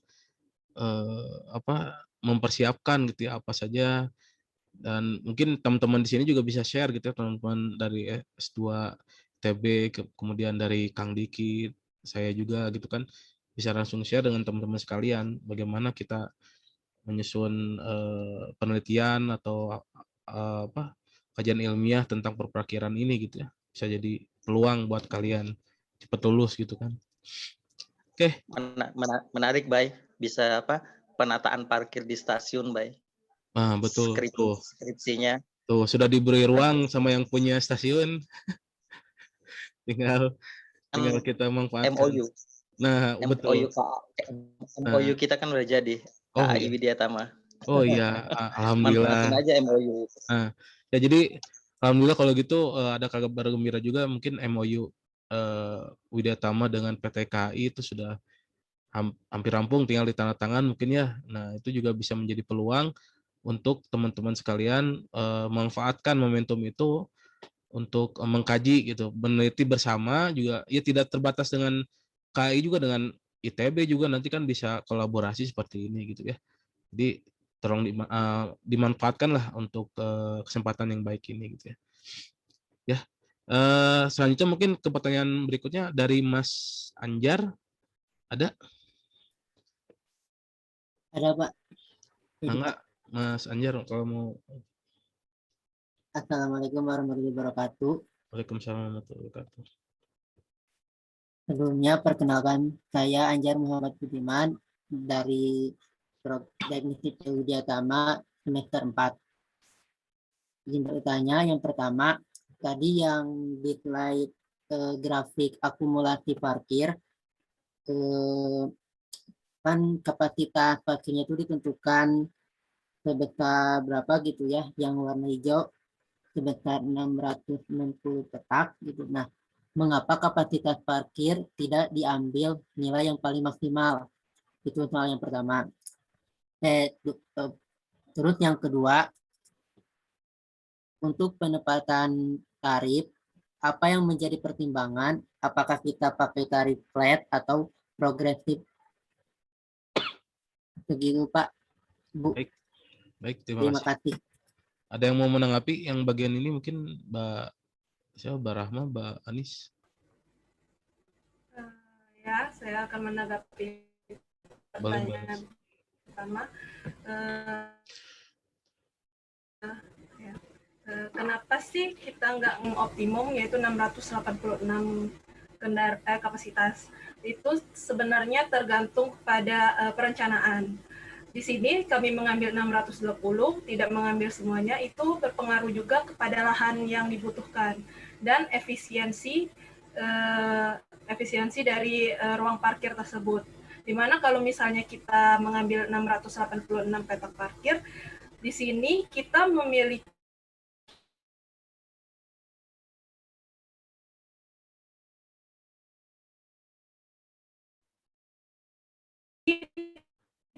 banyak ruang parkir yang sedikit ruang parkir yang Ya, lanjutkan Mbak. Itu hanya 2 jam yang terisi penuh, sedangkan jam yang beroperasi lainnya tersedia kosong untuk dimasuki kendaraan. Sedangkan 686 itu semua terisi, semua tersedia kosong. Itu sebenarnya itu tergantung perencanaan. Itu ingin mengambil sisi mendapatkan keuntungan sebesar-besarnya atau mengambil sisi efisiensi dari ruang parkir tersebut. Apakah ada teman-teman yang ingin menambahkan lagi? Silakan yang mau menambahkan. Saya sedikit menambahkan, Kang. Boleh. Penentuan kapasitas parkir ini juga saya pernah punya pengalaman juga masalahnya. Kalau kita di pihak konsultan gitu ya, misalkan kita bergerak di bidang konsultan itu, kita mengambil kita membuat gedung dan dana gedung itu semudah mungkin gitu, gedung parkir ya. Kalau kan misalkan kita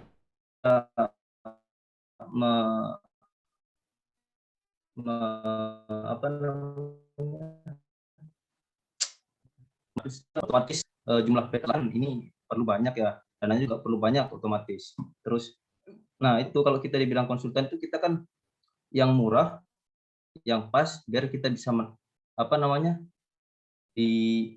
kalau bahasa menang tender ya Kang ya, itu bisa menang tender atau segala macam. Nah, tapi kalau kita di pihak apa namanya, misalkan PUPR ya, soalnya kemarin saya sempat di ini juga sih, di apa namanya, kalau kita di pihak PUPR itu malah mereka menginginkan itu parkir itu sebisa mungkin jangan ada dia berlebih. Atau misalkan kita tadi kan di pihak konsultan nih, kita ngambil di posisi 400 angkanya gitu. Nah, kalau di PUPR tuh nggak mau dia, di PUPR, di Dishub, sorry. Kalau di pihak Dishub tuh nggak mau, mereka pasti mau kalau bisa parkirnya itu lebih banyak dikit katanya. Lahannya itu diperluas. Kenapa? Karena kalau ketika dia sudah full, terus semisalkan ini kan gedung parkir ini misalkan dirancang di apa di kampus ini ya. Nah, ketika dia parkirnya sudah full, terus mahasiswanya masih banyak yang datang, kan otomatis dia akan parkir kemana gitu. Jangan sampai dia parkir on street misalkan kayak gitu. Nah itu banyak ini sih, banyak apa yang perlu dipertimbangkan kenapa ngambil 600. Kalau tadi kan sudah dijelaskan sama Mbak Anis, tapi ada juga yang ngambil di 400, itu ada alasannya juga. Ngambil di 500, ada alasannya juga. Tergantung tujuan mereka. Itu mungkin itu kalau ada mau nambahin, silahkan teman-teman yang lain mungkin. Oke, makasih Mas Rofi. Untuk tadi yang pertanyaan kedua mungkin yang apa sih, kapan kita memilih tarif flat sama progresif tadi?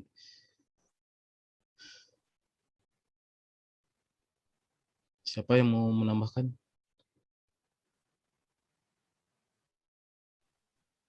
Nambahin dikit mungkin ya Pak Ferdian. Ya boleh. Mungkin ya balik lagi tadi kalau untuk yang untuk flat atau yang fix price dan tarif tetap dan tarif progresif, ya balik lagi ya akhirnya kita berapa lama sih untuk mendapatkan big event point-nya tadi. Jadi kalau misalnya untuk flat atau fix, kita dapat durasinya pasti lebih lama tentunya kan. Akhirnya yang kita tawarkan ke investor itu mau nggak dengan durasi segitu baliknya gitu dari biaya investasi yang udah dikeluarkan. Nah, makanya distrategikan dengan biaya progresif. Nah, kenapa biaya progresif itu muncul? Dari durasi parkir itu misalnya, dari kan tadi udah diterangkan tentang grafik persentilnya. Nah, dari persentil itu berapa banyak sih yang parkir misalnya persentilnya di 2 jam tuh 60%. Berarti kan 40% itu lebih dari 2 jam. Nah, dari situ baru kita naikkan progresif. Nah, kan lumayan misalnya dari 40% itu ada tarif progresif. Jadi untuk event point-nya juga akan menjadi lebih cepat.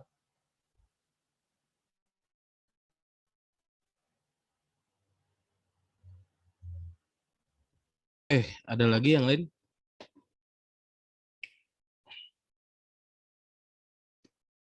Oke, jadi tadi mungkin saya resumkan untuk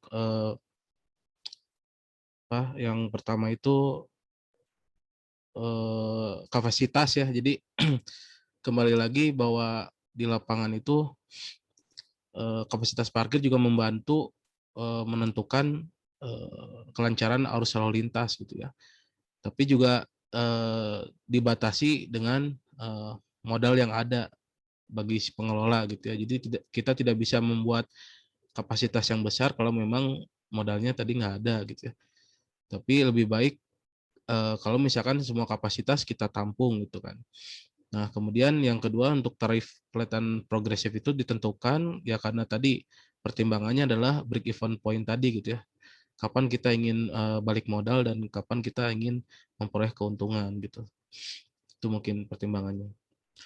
Ada pertanyaan lain dari mahasiswa? Dari Mbak Priyanka, nggak ada pertanyaan. Mbak Tika.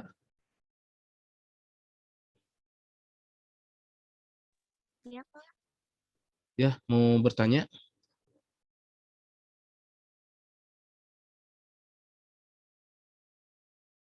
Silakan yang mau bertanya.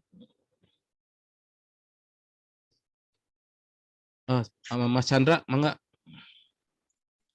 Assalamualaikum warahmatullahi wabarakatuh. Waalaikumsalam warahmatullahi. Ya, jadi saya Chandra dari Universitas Widya Tama ingin bertanya. Ini kasus ini bertanya lebih umum Pak, bukan dari materi sih sebenarnya. Nah, jadi pertanyaannya itu mengenai satu kasus ketika lahan parkir, ketika diadakannya acara-acara besar seperti pensi, live musik, atau kompetisi itu diadakan. Nah, karena pengalaman saya pribadi, itu sekolah saya pernah ngadain acara pensi gitu di daerah Pesinif, yang kita ketahui lahan parkirnya itu cukup sempit, dan waktu itu pengunjungnya cukup membludak. Nah, jadi sampai-sampai macetnya itu berjam-jam, dari awal acara sampai akhir tuh masih macet. Jadi para pengguna jalan dan juga warga juga sampai komplain gitu kan.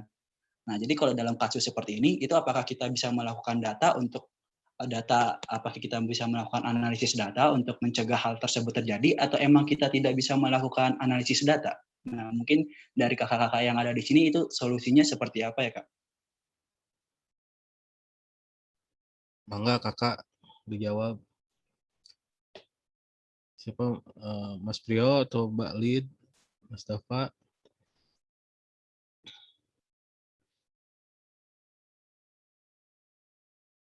Mas Arif mau bantu jawab? Bantu jawab mungkin ya. Enggak, Kak Gugi. Ya, ya tadi pertanyaannya sebenarnya bisa diprediksikan sebagai penyelenggara, misalnya event organizer-nya, IO-nya kan tahu nih ya, tiket yang mau dijual tuh berapa, mereka tuh kan akhirnya kan tahu, asumsiin aja satu orang tuh atau dua orang tuh mengendarai motornya berapa, mobil berapa.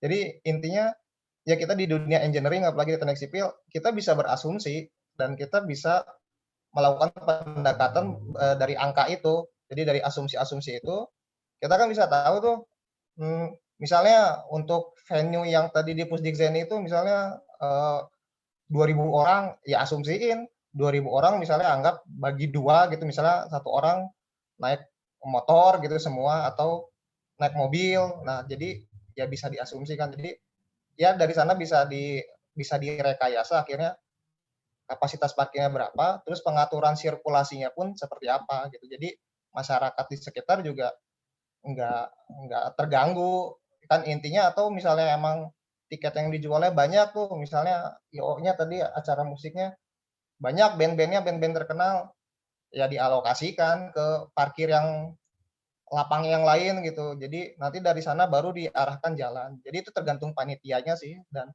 ya itu bisa direkayasa. Gitu mungkin jawabannya.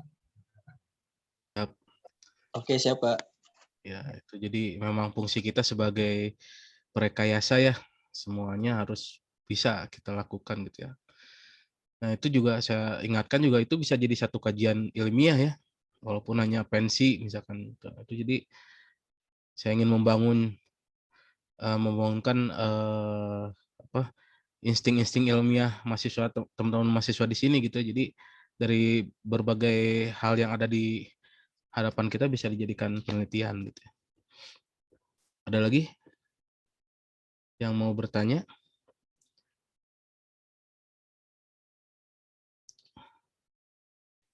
Oh, ada kaprodi kita Pak Yanyan. Mungkin ada yang mau disampaikan. Lanjut saja, Pak. Siap. Ya, dari rekan-rekan mahasiswa ada lagi atau mahasiswinya lagi yang mau bertanya? Nggak usah malu-malu, tanya aja. Apalagi yang mau buka bisnis parkir atau ya.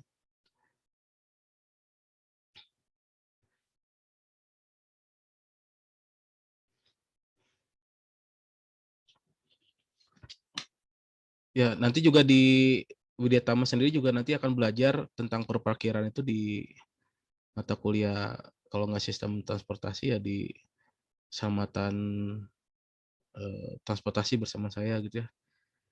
Nanti kita gali jauh lebih dalam lagi gitu. Enggak, siapa lagi yang mau bertanya? Yang semester 6 yang lagi KP mungkin ada? Ya. Oh, boleh Mas Wildan. Ya, Assalamualaikum warahmatullahi wabarakatuh. Waalaikumsalam. Mohon izin untuk Bapak, teman-teman, dan akang-akang tehnya. Izin memperkenalkan diri, nama saya Wildan Erdiansyah. Saya dari semester 2.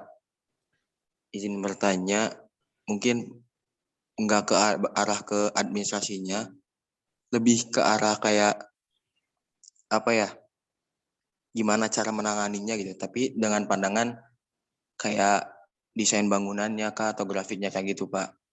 Nah jadi pertanyaannya tuh, jika memang suatu tempat, contohlah satu mall gitu, kan kadang-kadang parkirnya tuh kalau memang ada event gede itu selalu panjang gitu, selalu memang alurnya tuh kemana-mana.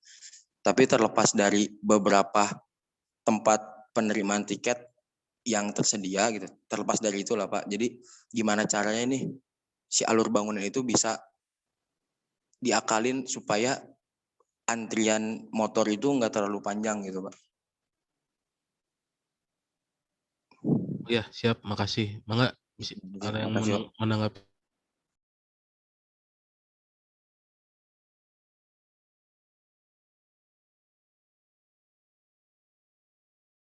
Silakan dari teman-teman ada yang mau menanggapi? Atau Mas Yugi lagi? Ya, oke.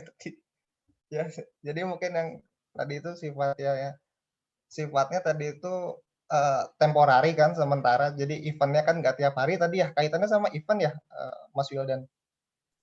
Iya mungkin Pak, event juga boleh ataupun memang sehari-harinya ya gimana caranya gitu Pak, kayak gambarannya gitu Pak. Oh, ya kalau misalnya gambarannya ya tadi kan kita udah disinggung tadi sama teman-teman yang lain juga udah dibahas. Jadi misalnya nih kan kita dapat grafik parkir tadi ya, ada kurva itu akumulasi parkir. Nah, kenapa sih kita nggak mengakomodir semua? Bisa sebenarnya diakomodir semua, tapi kan tadi grafik yang berdasarkan pendekatan matematis, kita kan bisa lihat dari sana tuh, misalnya nih dari jam 6 pagi sampai jam 12 malam, itu tuh ada misalnya 2.000 kendaraan. Nah, dari 2.000 kendaraan itu, berapa banyak sih yang parkir di jam-jam tertentu? Kan ada peak-nya ya, ada peak-nya. Nah, kita nggak bisa mengakomodir semua karena misalnya nih di peak itu di peak nih misalnya di 2.000 itu karena investasi kita juga akan mahal dan itu nggak terjadi setiap hari gitu. Misalnya di peak-nya itu cuma 2 jam, misalnya dari jam 12 atau dari jam 11 sampai jam 2 siang. Itu kan berarti pas jam puncaknya itu pas makan siang ya. Nah, akhirnya balik lagi ke analisis ekonomi kita atau finansial kita, worth it nggak kalau misalnya kita akomodir gitu. Balik lagi ke sana sih akhirnya. Ya akhirnya untuk pengelola atau pemilik gedung, ya akhirnya ya nggak perlu lah kayaknya nggak perlu karena nggak apa-apa kita kehilangan segitu gitu, nggak diakomodir semua. Ya balik lagi akhirnya ke rupiah lagi, nominal rupiah. Kecuali kalau misalnya pertimbangannya lahan yang kita banyak, uang yang kita miliki juga banyak, akhirnya ya kejadian terakomodir semua gitu. Contohnya di mana ya misalnya salah satunya yang parkir besar TSM. Dari awal kan emang udah besar ya TSM. Mungkin ya teman-teman di Widyatama kan mungkin atau belum pernah ke Bandung. Jadi kalau di TSM parkirannya besar, parkir di lapangannya ada, basementnya ada, ke atasnya juga ada. Jadi untuk parkir tuh terakomodir dengan baik. Terus untuk keluarnya juga pintu keluarnya tuh ada banyak dan dibentuk untuk keluarnya juga tandem, pintu parkirnya dibuat tandem gitu. Nah, seperti itu mungkin mohon maaf kalau ada kurang jawab Pak Herdian. Baik. Baik itu mungkin jadi kalau kita mendesain parkir itu kita sisakan peruntukannya itu 70-30 ya, 70 untuk parkir, 30 untuk sirkulir gitu ya. Jadi nanti dipertimbangkan juga sudut parkirnya gitu kan, apakah 90, 60 gitu ya untuk parkirnya itu. Itu untuk mempermudah juga keluar mobil seperti apa gitu kan. Itu mungkin pertimbangan berikutnya gitu ya. Iya, ada lagi yang mau ditanyakan dari teman-teman? mohon bisa dibantu isi presensinya itu saya sudah share. Nanti saya akan kirim 10 e-book tentang transportasi ya, sesuai janji saya melalui email untuk setiap peserta di sini. Semoga dibaca e-booknya ya, jangan dikoleksi aja. Oke, ada lagi yang mau ditanyakan? 15 menit terakhir mungkin ada yang masih penasaran dengan perparkiran ini atau jiwa parkirnya tergugah gitu ya.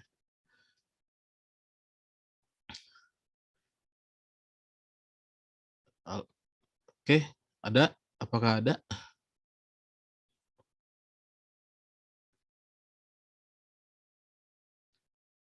Oke, kalau nggak ada mungkin ini juga sudah mau larut ya. Jadi teman-teman dari ITB ini ada closing statement mungkin dari siapa? Mas Bugi sebagai ketua kelompok. Enggak, dipersilahkan. Ya, terima kasih Pak Erdian. Ya mungkin closing statement dari kami, mungkin terima kasih untuk sharing seasonnya, dan ya mungkin ada manfaat yang bisa teman-teman ambil dari presentasi yang kita udah ya udah dipaparkan sama teman-teman. Semoga bahwa berkah dan manfaat buat kita semua. Mungkin itu, terima kasih atas perhatiannya. Terus sehat-sehat selalu untuk semuanya. Terima kasih. Sebelum kita akhiri, kita mungkin bisa sesi foto dulu ya buat kenang-kenangan lah ya. Jadi saya memperkenalkan, jadi bisa on cam dulu semuanya. Saya juga ini memperkenalkan program Sashimi ini kepada teman-teman. Jadi kalau ada yang mau berbagi, misalkan yang di project, kalau mau berbagi bisa langsung hubungi saya. Nanti kita buka sesi diskusi seperti ini gitu ya. Mudah-mudahan manfaatnya terus berlanjut gitu ya. Jadi amal jariah untuk kita semua gitu ya. Oke, mungkin yang teman-teman bisa aktifkan videonya untuk kita foto sebentar. Mbak-mbaknya, mas-masnya. Bapak nggak pakai hijab. Oh iya, nanti saya editin. Ya nanti aja tuh. Ya udah yang siap aja untuk di on cam kan. Enggak, sebentar. Oke. Udah semua ini.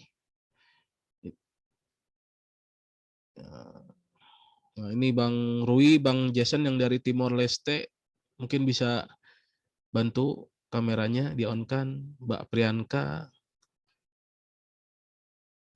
Mbak Baik. Oke ya, untuk slide pertama. Oke, 1, 2, 3. Oke, yang kedua.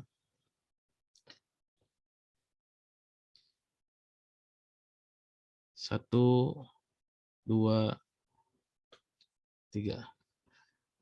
Oke, saya ucapkan terima kasih kepada teman-teman di sini yang sudah mau bergabung dan berdiskusi dengan kami. Semoga feedback dari teman-teman juga menjadi masukan yang baik gitu untuk kami selanjutnya gitu untuk pemaparan di ITB nanti. Oke, kepada teman-teman mahasiswa nanti saya share e-booknya dan tetap semangat. Sampai ketemu lagi di program Sashimi berikutnya ya. Saya ucapkan wassalamualaikum warahmatullahi wabarakatuh. Sehat-sehat semua. Waalaikumsalam warahmatullahi wabarakatuh. Pak. Bangga. Terima kasih semuanya.